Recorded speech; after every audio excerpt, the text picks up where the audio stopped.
alias dilibatkan orang tua santrinya. Berhak menilai. Bahkan kita melibatkan dari universitas, semacam dari UPI, dari UIN. Untuk apa itu? Untuk ikut menilai produk mereka. Dari sisi mereka. Misalkan dari UPI misalkan mereka yang concern di bidang media pembelajaran. Oke. Yang dari ITB misalkan yang concern di bidang bisnisnya. Oke, siap. Misalkan yang dari UIN concern di bidang ilmu fikih dan seterusnya, untuk melihat secara korelasinya seperti itu. Oke, sebentar ini kaitan dengan budget itu kan kita pakai budget dong dari yang lain, sementara bayaran di sini katanya berapa tadi itu 200.000 ya? 300.000 sebulan. 300.000 sebulan itu udah yang all in tidur semuanya punya murah banget lah. Kayak mie gacuan yang lagi rame, nggak masuk akal murahnya katanya.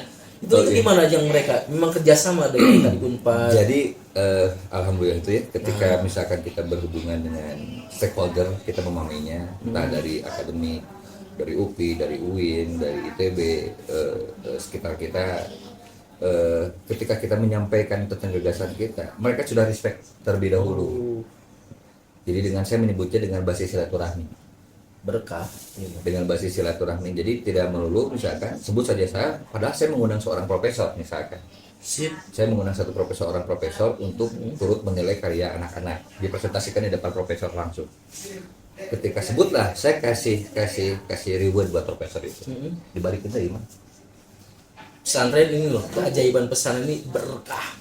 Kita tadi ada berbasis silaturahim ya, tadi berkah. Kalau kita bayar profesor berapa sih? Mungkin sepertemuan 2 juta, 3 juta. Ini enggak ya? Dibalikin lagi duitnya. Karena mereka respect dengan apa yang kita kerjakan.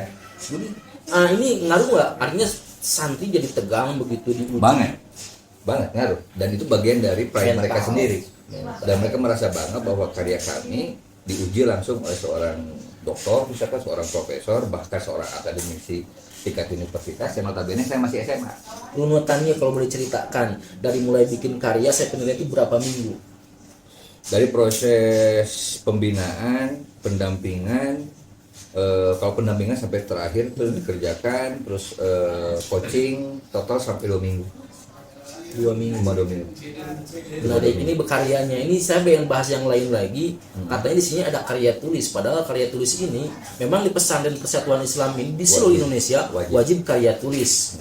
Dan di Manbaul Huda juga wajib karya tulis. Cuman di kelas 2. Di kelas 2. Kalau pesantren lain kelas 3. Itu pun berkaitan dengan agama. Di sini gimana? Nah, kalau di pesantren Manbaul Huda untuk urusan karya tulis, yang tadinya di kelas 3 kita tarik di kelas 2 SMA ya, semester 2. Tapi dari sejak mereka masuk sudah berhak mengajukan proposal karya tulisnya. Mulai masuk mualimin. Sudah berhak mengajukan proposal karya tulisnya. Kayak S2 ya, kayak doktoral. Betul. Kenapa? Karena dari sejak awal pertama kali mereka masuk, mereka sudah dikasih tahu tentang apa yang mereka hadapi. Sudah dari sejak awal mereka sudah kasih tahu, kalau kamu masuk sekolah sini, kamu nanti di kelas 2-nya ada kewajiban menulis karya tulis. Sanggup nggak? Nggak sanggup, ya udah keluar. Rata-rata sanggup atau nggak sanggup? Yang keterima itu yang sanggup. Artinya ada juga yang tidak sanggup. Ada yang tidak sanggup, itu tidak terima. Karya tulisnya gimana khusus keagamaan? Untuk urusan karya tulis kita dibebaskan sesuai dengan passionnya mereka masing-masing. Menarik nih passionnya mereka. Ya, misal saya resep di pertanian. Boleh kamu meneliti tentang pertanian, dan itu terjadi. Misalnya. Bisa ada anak yang meneliti misalkan tentang kangkung misalkan. Dia hanya mencatat jurnal semua itu aja. Proses pertumbuhan. Sampai kemudian melakukan proses uji coba misalkan dari cangkang pisang menjadi tepung. Dari biji pepaya dijadikan biji kopi, kayak semacam bubuk kopi. Siap. Kemudian dari bikin tahu dari susu. Yang ngujinya siapa? Guru biologi. Dan kita kerjasama dengan laboratorium di Unpad. jadi tadi saya nanya yang ngujinya ini, masa yang ngujinya guru fikih, guru tafsir, ternyata guru biologi. Guru biologi. Dari guru biologi harus pintar dong, bukan cuma di teori aja. Iya. Dan kita kerjasama juga dengan salah satunya dengan laboratorium biologi Unpad, gitu. Bahkan ada anak yang pernah ada anak yang riset tentang fikih, hadis tentang tidak boleh meniup air panas. Ya, itu ada hadisnya.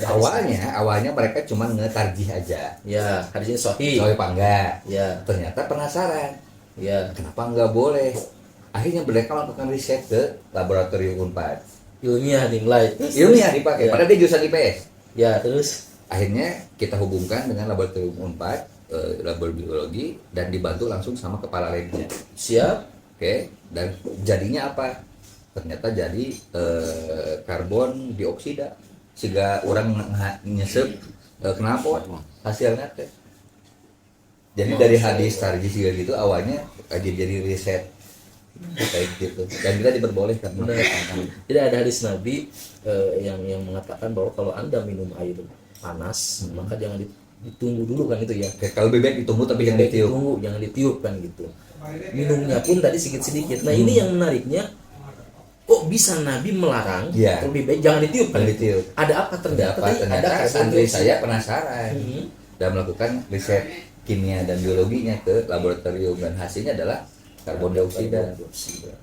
Sama dengan kita, karbon dioksida bukan ya? Saya lupa lagi namanya. Sarwa dan menghirup Ya. asap knalpot. Ini belum nyampe ke masyarakat, ini ilmu menarik. Terus ada gak satu unik lagi di karya tulisnya? Kan kalau selain itu yang umum, kalau fikih udah biasa mungkin ya, Oke. dari fikih. Anak-anak di ilmu sini Al-Quran, berhak menjadi tafsir. penerjemah. Jadi menerjemahkan karya bisa. Dari Bahasa karya- Inggris. dari bahasa Arab ke Indonesia, dari Inggris ke Indonesia, ataupun bahkan ada beberapa anak yang melakukan karya tulis itu dia riset sendiri, bikin sendiri, menulisnya semua pakai bahasa Arab. Yang ngajarinnya bahasa Arabnya siapa? Ada gurunya Ustaz Agus.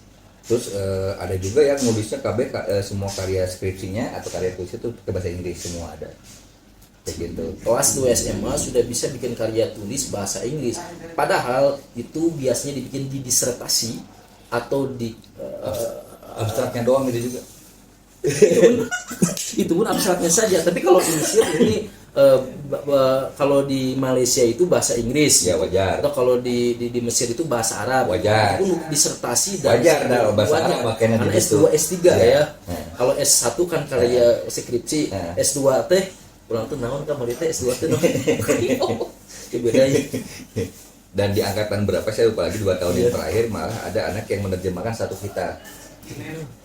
Saya lupa lagi, nanti konfirmasi Ustadz Iman. Ustadz Iman pembimbingnya. Iya. Dia menerjemahkan satu kitab di dalam bahasa Indonesia semua atau sebaliknya. Gitu. Jadi bahkan untuk membuat sampai komik sekalipun, novel sekalipun boleh. Novel Ya. dijadikan karya tulis. Ya. Itu kan gak ilmiah. Kata siapa? Orang-orang bilang, nah gimana sih? Saya tidak percaya. Oke, jadi menariknya.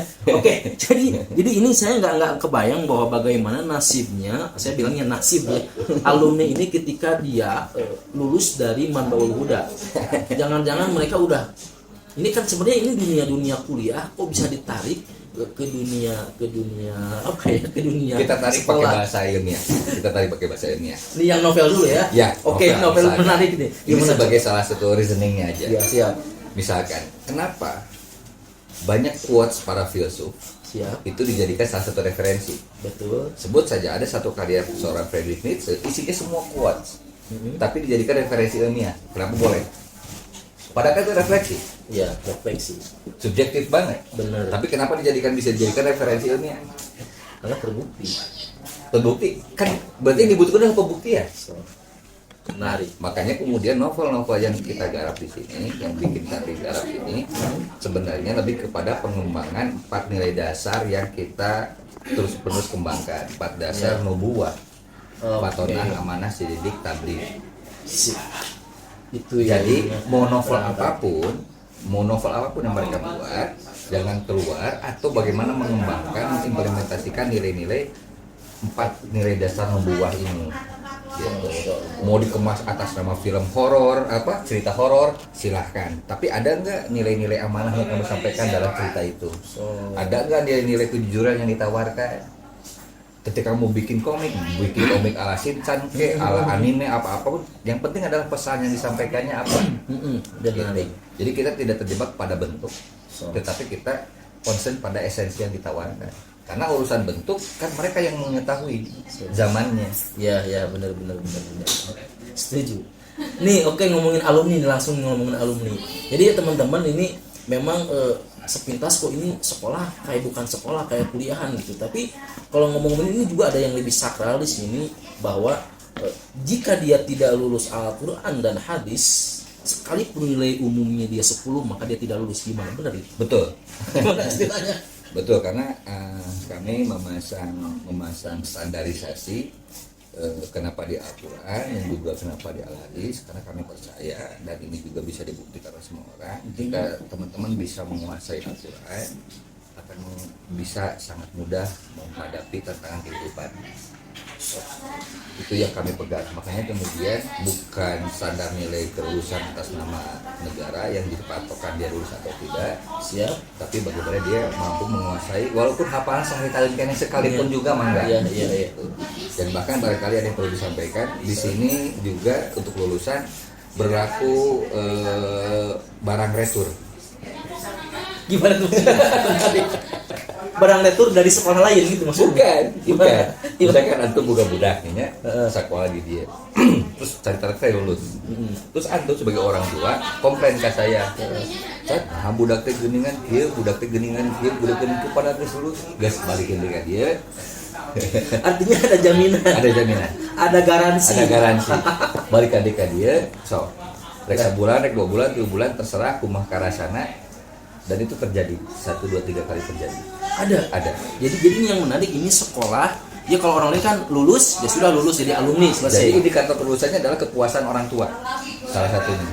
Jadi kalau orang tua tidak lulus maka dia berhak. Bukan orang tua tidak lulus, anak tidak lulus. Ya, Orang tua tidak merasa puas. Kalau orang tua tidak merasa puas, Balikin deui. balikin anak-anak. Bayar di Ente. Ada yang sebulan, ada yang 1 semester, bahkan ada yang 2 tahun. Al-Quran dan hadis yang jadi patokan, menarik kan, ini tadi dasar. Ketika Ya. Al-Quran dan hadis sudah dikuasai, maka ilmu yang lain pun Insya Allah akan mudah. Jauh lebih mudah. Insya Allah jauh lebih mudah.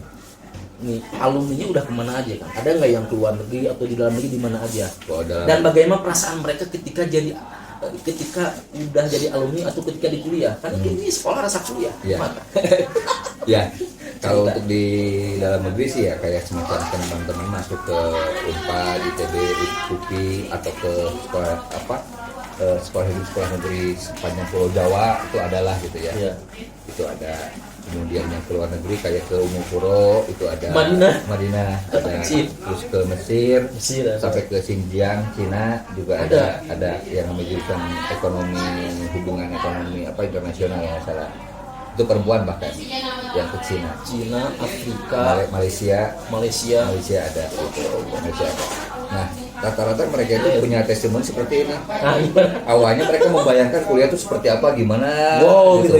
Takut. Pas ketika masuk ternyata ini mau udah sehari-hari di sini, gitu. Kayak bikin paper, mempertanggungjawabkan setiap karya, gitu kan.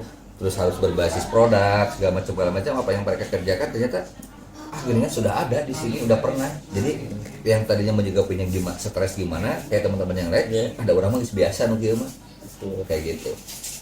Coba ini ada yang menarik, jadi emang terbukti ketika sekolah ini yang dijual adalah memang nilainya tadi, kurikulumnya tadi, ini menarik. Saya seumur hidup baru ngelihat brosur sekolah ini nggak ada gambarnya. Jadi ini cuman apa sih namanya ini? Itu moto sekolah. Ini moto sekolah, nggak ada gambar gerbang, minimal gerbang sekolah atau mesin ini nggak ada. Artinya memang yang dijual testimoni, apalagi sih apa keunggulannya? Berarti kan ini sekolah memang benar-benar apa adanya. Ngomongin di sini menarik ya. Coba ini yang terakhir nih. Ini brosur dipakai nggak? Seingat saya ini brosur ini 7 tahun yang lalu saya buat. Jadi setiap tahun nggak bikin brosur? Masih, karena waktu terakhir terkait brosur sampai sekarang masih ada sisanya, masih kita sisa gue aja ini.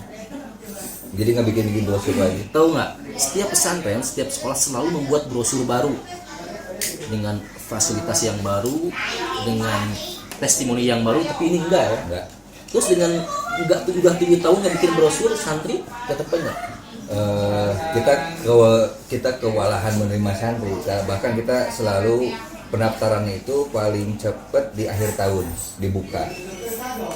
Kenapa? Karena kita ingin benar-benar mencari mereka yang mau. Kalau kita buka pendaftarannya pas dengan pendaftaran sama yang lain, khawatir nanti sisa.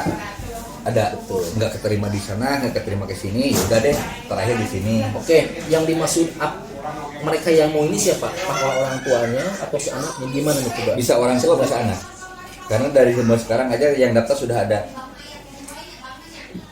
Orang tuanya mau sekolah di sini tapi anaknya nggak mau, diterima nggak? Nggak. Anaknya mau, orang tuanya enggak. Nggak. Jadi kalau orang tuanya mau, anaknya mau, baru Itu yang masih bisa diterima. Gitu. Dan sampai sekarang baru bulan apa? sekarang udah mulai September. Udah ada yang daftar mungkin ada 10 orang. 10 orang yang daftar. Iya, untuk tahun depan.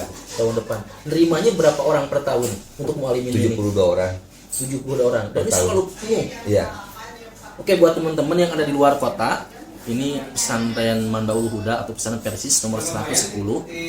Jadi ada yang ada di Karawang, di Bekasi, di Jakarta, di Tasik, di Ciamis, Banjar dan yang lainnya. Kalau pengen sekolah ke Manbaul Huda, datang dulu ke sini. Apa yang pertama ditanya? Jadi login cuma nulis nama aja. Jadi misalkan akan buka budak ya karek asup Sanawiah tilu, punya anak baru masuk Sanawiah 3. Jadi kedua sudah daftar kan dia langsung jang mualimin. Ya tage belum tentu dijamin masuk. Jadi nanti hasil wawancara yang menentukan. Wawancara dengan anak dan wawancara dengan orang tua itu yang menentukan diterima atau tidak. Katanya ada pertanyaan gini, ngapain sekolah ke sini? Kan masih banyak di daerah kamu. Iya. Iya, karena gimana tuh menarik? Karena pada dasarnya saya percaya setiap pendidikan itu baik. Betul. Saya yakin itu dan apa namanya dan itu juga mungkin bagi saya sebagai satu sisi saya merasa bangga gitu ya, dipercaya oleh orang-orang daerah yang lain menitipkan anak-anaknya ke kami. Tapi alangkah baiknya jika dicek dulu sekolah yang ada di sekitar. Saya lebih baik seperti itu dulu gitu. Kalau memang benar-benar ternyata di sana tidak ada yang dibutuhkan tapi ada di sini, ya enggak, itu urusan lain gitu.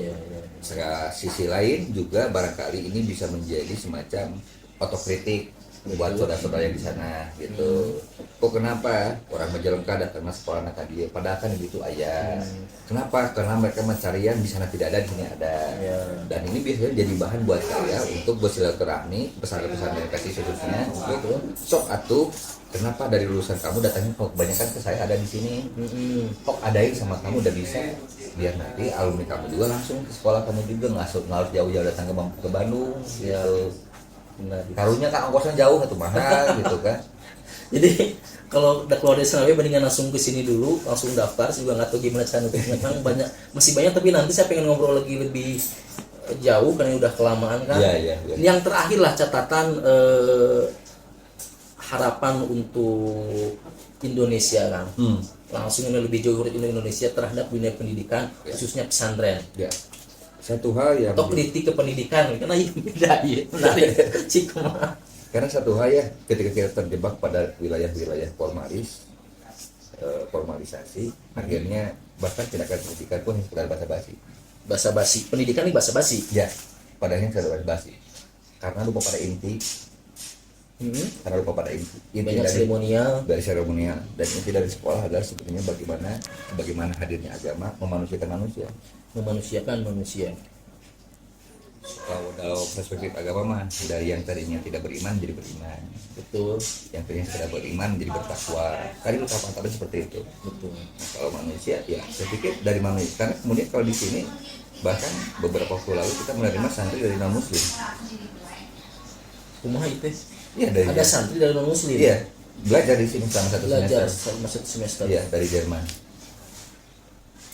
Keren. Bisa, karena ya Islam hadir buat siapa? Pesantren hadir bukan hanya untuk orang Islam, untuk manusia yang mau jadi manusia. Dan kami layani itu semua. Jadi asuh Islam tuh orang Jerman. Itu bukan urusan saya. Itu urusan Allah, hidayahnya. Itu bukan urusan tapi saya. paling tidak mereka tertarik ya. Mereka datang ke sini berjilbab, baru sadari tidak berjilbab misalkan. Dan kami tidak memaksa untuk dia berjilbab untuk datang ke sini. Mereka dengan sedia dengan sendirinya dia mau melakukan itu. Iya. Alhamdulillah. Terima kasih Pak Dr. Rosihan Fahmi M. Hum. Wassalamualaikum warahmatullahi wabarakatuh.